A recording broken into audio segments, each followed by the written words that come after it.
En Arraigadas encontrarás pequeños mensajes que te ayudarán en tu fe y así estar edificada en la roca que es Jesucristo. Anunciemos juntas su palabra para que su reino venga. Ven, Señor Jesús. El Dios que me ve.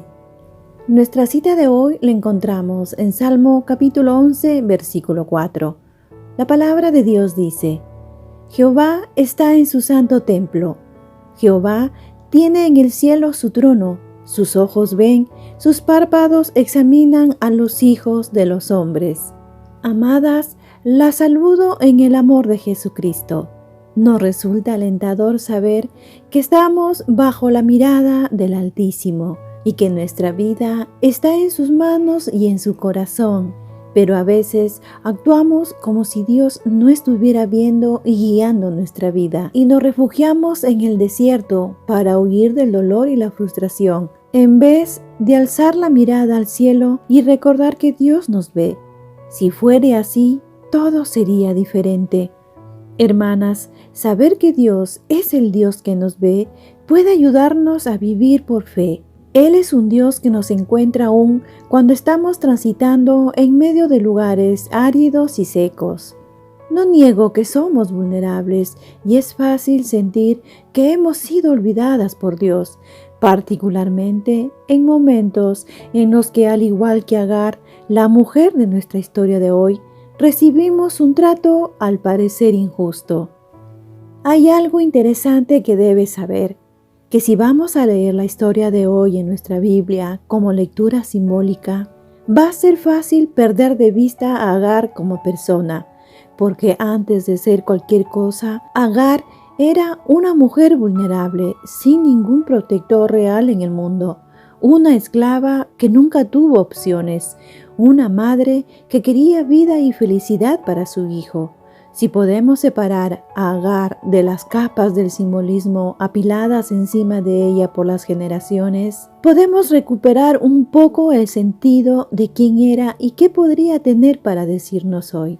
Vamos a empezar nuestra historia contando que Sara, la mujer de Abraham, necesitaba una mujer para su servicio, y ella, junto a su esposo, fueron a Egipto y tomaron a Agar como esclava. La Biblia nos cuenta que Agar era egipcia. Cobra sentido pensar que Sara la adquirió cuando ella y Abraham vivieron en Egipto durante la época de la hambruna, descrita en Génesis capítulo 12, versículo 10, y dice así: Hubo entonces hambre en la tierra, y descendió Abraham a Egipto para morar allá, porque era grande el hambre en la tierra. Muchas traducciones de la Biblia definen la condición de Agar como sierva, que la hace parecer como alguien que aparecía periódicamente para el arreglo del hogar. De todas las mujeres que hemos estado viendo en este blog y canal, Agar es la única que no es libre. Ella era una esclava, una sirvienta. Agar no era libre para ir y venir como quisiera, tampoco para tomar decisiones propias, sino que era propiedad de Sara. Agar no parecía ser una simple esclava contratada para atender los quehaceres de la casa. Era la asistente personal de Sara. Los hechos que conocemos de la vida de Agar son pocos y simples, pero lo necesario para comprender lo que Dios nos quiere enseñar con su vida. Luego que Abraham huye de Egipto por la hambruna, se separa de Lot y fue a vivir a las tierras de Canaán. Pero Sara era estéril y no podía quedar encinta. Pero un día Dios le promete a Abraham un hijo como heredero. Leamos Génesis capítulo 15, versículo 4. La palabra de Dios dice: Luego vino a él palabra de Jehová diciendo: No te heredará sino un hijo tuyo será el que te heredará. Pasaba el tiempo para el cumplimiento de esta promesa y Sara veía que no quedaba embarazada y busca una madre sustituta, y ella consideró a Agar como la persona idónea. Agar fue ofrecida a Abraham como concubina por Sara, y como Agar era sirviente, no se había solicitado su opinión en el asunto. Entonces Sara le pide a Abraham que se acueste con su sierva Agar, y él aceptó. Leamos lo que dice Génesis capítulo 16, versículo 2 y 3. Dijo entonces Sarai a Abraham: ya ves que Jehová me ha hecho estéril. Te ruego pues que te llegues a mi sierva, quizás tendré hijos de ella. Y atendió Abraham el ruego de Sarai. Y Sarai, mujer de Abraham, tomó a Agar, su sierva egipcia, al cabo de 10 años que había habitado Abraham en la tierra de Canaán, y la dio por mujer a Abraham su marido. Dios le había prometido hijos a Abraham, pero Sara no le había dado ninguno. Ahí fue que Sara, en su desesperación de ser madre, concibió su plan de ofrecer a Agar como la concubina de Abraham, con la esperanza de brindarle un heredero legal. Después de quedar embarazada, la relación de Agar con Sara cambió. Dice la Biblia que cuando Agar supo de su embarazo, miraba con desprecio a su señora. Lo podemos ver en Génesis capítulo 16, versículo 4. Y dice así: y él se llegó a Agar, la cual concibió, y cuando vio que había concebido, miraba con desprecio a su señora. Según la escritura hebrea, Agar consideraba a Sara inferior, porque mientras ella era fértil, Sara seguía siendo estéril. El cambio de actitud de Agar es comprensible. Después de todo, a ella no se le consultó sobre el hecho de convertirse en la concubina de Abraham porque era una esclava. Su vida y su cuerpo no le pertenecían. Para Agar, llevar en su vientre el hijo de su señor era la primera oportunidad de tener algún tipo de libertad. De pronto ya no era solo un objeto descartable, sino que ella empezó a tener valor. Debe haber sido agridulce darse cuenta de que al final sería una persona valiosa, pero que esa condición estaría ligada a su hijo y no a ella. Aún así, cualquier valor era mejor que ninguno. Para Agar, desde ese momento en adelante, las cosas serían diferentes. Aconteció que como Sara no podía quedar embarazada, se resintió. La rivalidad empezó a aflorar y ella presenta su queja a Abraham. En Génesis capítulo 16, versículos 5 y 6 dice: entonces Sarai dijo a Abraham: mi afrenta sea sobre ti, yo te di mi sierva por mujer, y viéndose encinta me mira con desprecio. Juzgue Jehová entre tú y yo. Y respondió Abraham a Sarai: he aquí tu sierva está en tu mano, haz con ella lo que bien te parezca. Y como Sarai la afligía, ella huyó de su presencia. Hermanas, las Escrituras una y otra vez nos presenta la lucha contra la infertilidad. Esta tragedia se vuelve a presentar con Raquel y Lea y en Ana. Para las mujeres de la Biblia, la infertilidad significa más que simplemente el amor de un hijo o una manera para que la mujer consiguiera seguridad y estatus en el mundo. La fertilidad a menudo se consideraba como el mismo favor divino. Representaba llevar una marca del amor de Dios y en consecuencia ser estéril era su señal de desagrado. En tiempos aquellos era una deshonra no tener hijos. Ser estéril lo tomaban como una maldición. Ahora, ¿crees que Agar tuvo compasión de Sara cuando sufría esta agonía y humillación? La Biblia no indica que hubo algún tipo de amabilidad en esta relación, ni de preocupación mutua. Cualquier lazo que haya tenido se rompió con el embarazo de Agar. Sara la maltrataba y Agar hizo lo más sensato, huyó. Agar no era la única de la que tenía que encargarse, también estaba su hijo por nacer, y supo seguramente que Abraham no estaba dispuesto a protegerla, aunque llevara en su vientre al hijo de él. Llena de interrogantes, ella se fue al desierto, probablemente con la esperanza de encontrar una solución en ese lugar, otro rumbo para su vida o algún tipo de escape. ¿Has estado en alguna situación similar? Ahora bien, Agar nunca pensó lo que se encontraría en el desierto. Leamos Génesis capítulo 16, versículos del 7 al 9. Y dice así: y la halló el ángel de Jehová junto a una fuente de agua en el desierto. junto a la fuente que estaba en el camino de Shur, y le dijo: Agar, sierva de Sara, ¿de dónde vienes tú y a dónde vas? Y ella respondió: Huyo de delante de Sara, mi señora. Y le dijo el ángel de Jehová: Vuélvete a tu señora y ponte sumisa bajo su mano. Ahora, ¿crees que Dios no sabía de dónde venía y a dónde iba Agar? Lo más seguro es que ya lo sepa, pero Dios siempre nos da la oportunidad para hablar con Él y ser honestas, y ella lo fue. El Señor le hace una propuesta, le dice que regrese. Quizás para ella le resultó difícil. Agar, de una manera u otra, se sentía libre, pero me imagino con cuánta intensidad Agar debe haber querido gritar: no quiero regresar. La idea de regresar debe haber causado en ella angustia, y si no fuera poco, además de volver, tendría que humillarse ante Sara.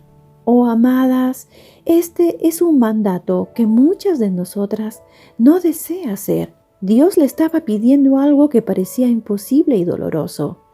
A veces no entendemos los mandatos de Dios, pero como sus siervas no estamos para entender, sino para obedecer. El regreso obediente de Agar a una situación miserable y dura revela su fe en el Dios que se acercó a ella cuando escapó. Vemos entonces que esta es la primera aparición del ángel del Señor en la Biblia, y no se presenta ante un rey ni un sacerdote, sino ante una esclava embarazada que está sola y se está escondiendo con miedo en el desierto. Ella no tenía quien la defendiera ni apoyara, y aún así Dios de los cielos quería que Agar supiera que Él la vio y la escuchó en su sufrimiento. Leamos Génesis capítulo 16, versículo 11, y dice así: Además le dijo el ángel de Jehová: He aquí que has concebido y darás a luz un hijo, y llamarás su nombre Ismael, porque Jehová ha oído tu aflicción. Qué confortadoras palabras para Agar. Hay muchas probabilidades que ella no adorara al Dios que ellos veneraban, pero ese Dios se preocuparía por ella. Él vino hasta ella, que estaba atemorizada y desolada. Él la vio. Amadas, Agar tuvo una visita directa y sin intermediarios. ¡Qué maravilloso eso! Ella en su asombro dijo en el versículo 13 de Génesis 16: Entonces llamó el nombre de Jehová que con ella hablaba: Tú eres Dios que ve, porque dijo: ¿No he visto también aquí al que me ve? La escritura aquí señala que Agar le dio un nombre a Dios. Fue la primera persona en la Biblia en hacerlo. Ella dijo que el que se le apareció era el Roí, que literalmente significa el Dios que me ve. Dios la había visto y ella había visto a Dios. Pensemos en lo que debe haber significado eso para una esclava. Mientras que otros le habían mirado con desprecio e inferioridad por su condición, Dios la miró directamente y por primera vez en su vida. Solo un encuentro con el Señor nos da valor para hacer su voluntad. Una vez que alguien mira a Dios a los ojos y ve que Dios le devuelve la mirada, hasta lo imposible se vuelve posible. La presencia de Dios permaneció con Agar en su segunda prueba. La experiencia de su primer encuentro deben haber dado un poco de consuelo, porque Sara finalmente tuvo un hijo y las cosas fueron de mal en peor. Ahora, al cumplir Isaac 3 años, Agar fue echada en un sentido más formal. No sirvió de nada que fuera la madre del primogénito de Abraham. Una vez más, el padre de su hijo era incapaz de defenderla. Dice la Biblia que un día Sara vio que el hijo de Agar se burlaba de Isaac, y Sara pidió a su esposo que echara a Agar. Abraham consultó con Dios y él le dio el respaldo para echarla del campamento, diciéndole que no se preocupe por el niño ni por la esclava, pues al final y al cabo su descendencia vendría por medio de Isaac. Entonces Agar fue enviada al desierto seco y caluroso solo con los suministros mínimos indispensables, que no fueron suficientes para sustentarse ambos, porque a Agar se le terminaron las opciones muy pronto. Leamos Génesis capítulo 21 versículos 15 y 16. Y dice así: y le faltó el agua del odre, y echó al muchacho debajo de un arbusto. Y se fue y se sentó enfrente, a distancia de un tiro de arco, porque decía: no veré cuando el muchacho muera. Y cuando ella se sentó enfrente, el muchacho alzó su voz y lloró. A mi parecer, este es uno de los pasajes más desgarradores de la Escritura. Agar sabe que su hijo moriría de hambre, y eso no lo iba a soportar. Estaba desesperada, estaba sola y no podía dar protección a su hijo. Amadas, esto me lleva a reflexionar. Muchas somos afortunadas de vivir en una casa en la que no tenemos que temer diariamente por la vida o protección de nuestros hijos. Tenemos los medios suficientes para darle una vida digna, gracias a Dios. No obstante, pronto nos olvidamos de la angustia de las madres que no pueden hacer estas cosas por sus hijos. Hay madres que enfrentan el odio y la discriminación por ser pobres o de color. En este mundo caído, la maldad va en aumento. Hay que estar en los zapatos de Agar. Pero sabes, mi amada, Dios no había terminado con ella. Leamos Génesis capítulo 21 versículos 17 y 18. Y dice así: y oyó Dios la voz del muchacho, y el ángel de Dios llamó a Agar desde el cielo y le dijo: ¿qué tienes, Agar? No temas, porque Dios ha oído la voz del muchacho en donde está. Levántate, alza al muchacho y sosténlo en tu mano, porque yo haré de él una gran nación. Nuestro Padre se caracteriza por ser compasivo con su creación. Una y otra vez viene a nuestra ayuda, y lo hizo con Agar, y se mostró misericordioso ante la desesperación de ella, y le envió un ángel para que lo animara y le dé consuelo. ¿Has experimentado tú este tipo de consuelo de parte de tu Señor? Ahora, es recurrente una frase de parte de Dios en la Biblia, y es: no temas. Si revisamos bien, al parecer, esta es la primera vez que estas palabras son dichas por un ángel en la Biblia hacia Agar. Luego también lo escucharemos más adelante diciéndole a Zacarías, a María, a José y a las mujeres en la tumba de Jesús. Son las mismas que Dios le transmite primero a Abraham en Génesis capítulo 15, versículo 1, y dice así: no temas, Abraham, yo soy tu escudo, y tu galardón será sobremanera grande. Agar termina su vida en el desierto de Parán, y Dios estaba con su hijo, y ella lo casó con una egipcia. Abro un paréntesis para decir que estos breves datos que hemos visto de Agar y su condición hace que nos resulte difícil no sentir compasión por ella, pero la vida de Agar y sus repercusiones abarca mucho más que lo que le sucede en las páginas de Génesis. La historia continúa. El mismo Pablo en Gálatas muestra cómo su vida nos da lecciones importantes para nosotras, que lo vemos en Gálatas en el capítulo 4, de los versículos 22 al 31.